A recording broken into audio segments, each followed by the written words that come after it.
Sasa niwaulize, unajua kuna majamaa hapo wanajaribu kushindana na sisi. Wale majamaa wako chini sana, wako down. Nyinyi mnanielewa? Wale majamaa kazi yao ni matusi. Ati ile kazi kubwa wamefanya, ile ya maana sana, ati nikunitafutia jina ati Kasongo. Sasa hiyo ni kazi mtu anaweza kusema amefanya, si hiyo ni ufala? Ati kupatia mtu jina ndio kazi kubwa amefanya? Wale majamaa kazi yao ni matusi.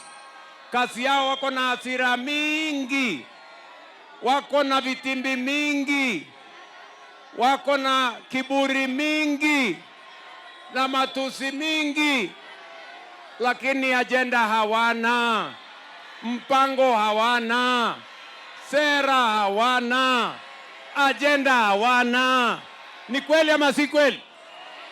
Kumbe mnawajua wale jamaa wa matusi mingi na kisirani mingi na balaa mingi na vitimbi mingi na kiburi mingi.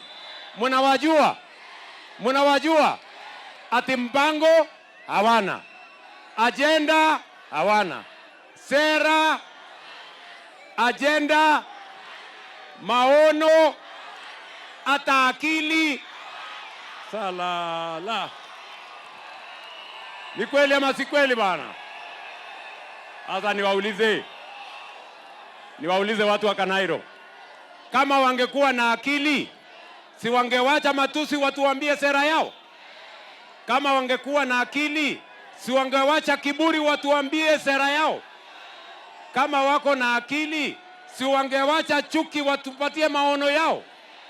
Kwa hivyo ajenda hawana, mpango, maono, sera, ajenda, hata akili.